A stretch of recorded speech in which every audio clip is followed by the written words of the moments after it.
आखिर आप घर क्यों खरीदते हैं? आप टियर 1 शहरों में आते हैं, महानगरों में आते हैं, अपनी जॉब के लिए आते हैं और कुछ साल के अंदर ही आप घर खरीद लेते हैं। क्यों? और मेरा ये सवाल आम लोगों से है जो शहरों में आते हैं, छोटे शहरों से निकलकर या गांवों से निकलकर नौकरी की तलाश में आते हैं, सैलरीड क्लास होते हैं। मेरा ये सवाल उन लोगों से नहीं है जिनको पैसा पार्क करना होता है, और मेरा ये सवाल उन लोगों से तो बिल्कुल नहीं है जो रियल एस्टेट के ब्रोकर्स हैं, जो मेरे इस चैनल पे आते हैं अपने बैकलैश के साथ, क्योंकि उन्हें लगता है मैं उनका मार्केट खराब कर रहा हूं, मैं उनका सेल्स को हिट कर रहा हूं। ऑनेस्ट ओपिनियन उन्हें बहुत चुभता है।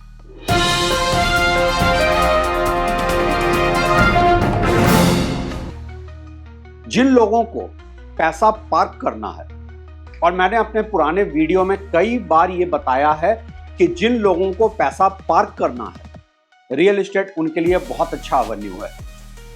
आखिर इस देश में स्टॉक मार्केट इतना रेगुलेटेड नहीं है कि आप अपना सारा पैसा फाइनेंशियल प्रोडक्ट में डाल सकें।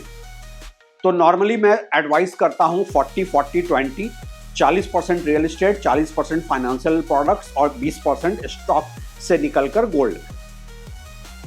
लेकिन मेरा सवाल उन लोगों से है जो ये देखते हैं कि शहरों में बहुत सारे महंगे घर बिक रहे हैं, 50 करोड़ से लेकर 200 करोड़ के घर बिक रहे हैं, और वो इस रैट रेस में शामिल होना चाहते हैं अपने नेटवर्थ को समझे बिना।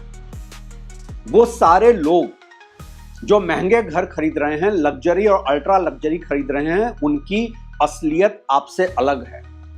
आखिर कोई तो वजह है कि एक ऐसे मार्केट में जहां अफोर्डेबल हाउसिंग पिक नहीं कर रहा है, जहां मिड सेगमेंट हाउसिंग भी नहीं सेल हो रहा है, वहां लग्जरी और सुपर लग्जरी में सेल्स हो रहे हैं।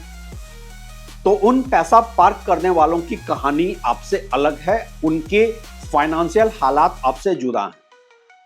आप आते हैं शहरों में, आपका नेटवर्थ कुछ नहीं होता है, आप साल 2 साल मैक्सिमम 3 साल नौकरी करते हैं और आपकी ख्वाहिश जाग जाती है कि हम एक घर खरीदें। आखिर ऐसा क्यों? क्या ये एक कल्चरल कंडीशनिंग है? क्या ये एक दिखावे की जिंदगी है? क्या आपको ऐसा लगता है कि सिर्फ एक प्रॉपर्टी, एक घर खरीद लेने से आपकी शान बढ़ जाएगी? अगर ऐसा है तो आप रियल एस्टेट वालों के लिए एक बहुत आसानी से हलाल किए जाने लायक मुर्गे से ज्यादा कुछ नहीं है। आपको रियल एस्टेट खरीदने के पहले सबसे पहले यह समझना होगा कि आप खरीद क्यों रहे हैं। क्या वाकई आपको नीड है? रेंटल हाउसिंग 2% के आसपास जिसके रिटर्न पे आपको मिल रहा है, मसलन कि आप 1 करोड़ के घर में आप 20,000 रुपए में रह सकते हैं किराए पे, वैसे मार्केट में उस 1 करोड़ के घर के लिए बमुश्किल आप 20 लाख रुपए जुटाते हैं डाउन पेमेंट के लिए। उसके बाद 8% का उस पर जीएसटी देते हैं, 5% स्टैंप ड्यूटी देते हैं, तकरीबन आप 35 लाख रुपए खर्च कर देते हैं, और उसके बाद 80 लाख का एक लोन का पट्टा आपके गले में आता है। आपको 70, 75, 80 हजार रुपए का ईएमआई का बोझ आपके ऊपर रहता है और आप वो घर ले लेते हैं। क्या ये आपका एक कल्चरल कंडीशनिंग है? क्या ये वो एक माइंडसेट है कि अगर मैंने घर ले लिया है तभी मैं सक्सेसफुल हूं? और हां, कुछ लोगों के लिए कल्चरल कंडीशनिंग से ज्यादा कल्चरल कंडीशन भी है। मैं देखता हूं यंग लड़कों की शादी नहीं होती है इस ग्राउंड पे कि उनके पास अपना घर नहीं है। ऐसे सोसाइटी में इतना आपके ऊपर एक मेंटल स्ट्रेस डाल दिया जाता है और आप एक घर खरीद लेते हैं।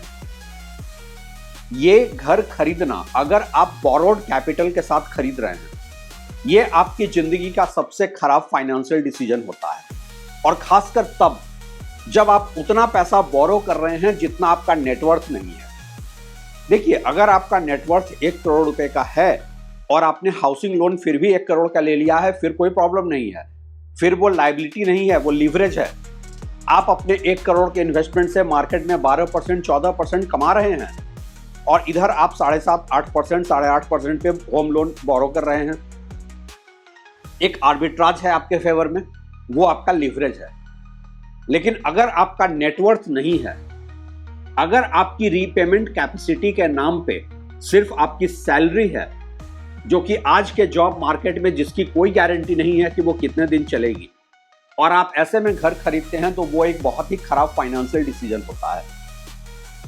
आप कल्चरल कंडीशनिंग जो आपको की जाती है और एक साथ में फोमो फैक्टर क्रिएट किया जाता है, फियर ऑफ मिसिंग आउट, आज नहीं खरीदा तो कल और महंगा हो जाएगा, आप इसके विक्टिम बन जाते हैं। घर खरीदने के पहले हमेशा अपने नेटवर्थ को इवैल्यूएट कीजिए। मैं जानता हूं कि मैं जब भी ऐसे फाइनेंशियल एडवाइस देता हूं, मैं रियल एस्टेट के इकोसिस्टम में बहुत ज्यादा नापसंद किए जाने वाले पत्रकार के तौर पे खड़ा हो जाता हूं। लेकिन मैं सबसे कहता हूं कि अगर आपका नेटवर्थ नहीं है और आप घर खरीदने जा रहे हैं, तो किसी की एडवाइस मत सुनिए, अपने आप से कुछ सवाल पूछिए। क्या आपका होम लोन लिवरेज है या लायबिलिटी है? क्या आपके साथ कोई फाइनेंशियल इमरजेंसी हो जाए तो आप उस घर को इमीडिएटली लिक्विडेट करके बैंक का पैसा चुकाकर अपने फाइनेंशियल ऑब्लिगेशन पूरे कर सकते हैं? क्या आपका घर का जो एप्रिसिएशन है वो आपके होम लोन के बोरोइंग से कम 5% ऊपर है?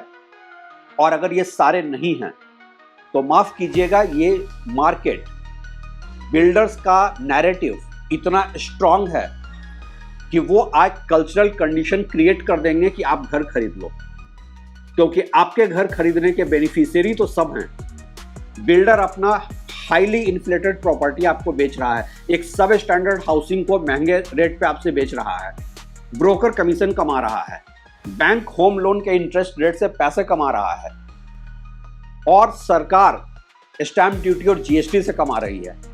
आपको क्या मिल रहा है? एक घर खरीदार का स्यूडो सेटिस्फैक्शन, और उस स्यूडो सेटिस्फैक्शन की आप कीमत कितनी चुका रहे हैं? कितने साल तक आप वो कीमत चुका रहे हैं?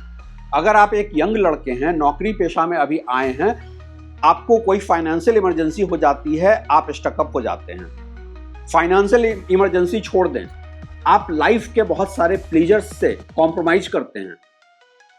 आप अपने स्किल डेवलपमेंट पे भी पैसा खर्च करने की हालत में नहीं रह जाते, जिससे कि आपकी अर्निंग बढ़ सकती है, और वो सब सिर्फ इसलिए कि आपके गले में होम लोन के ईएमआई का पट्टा बंधा होता है।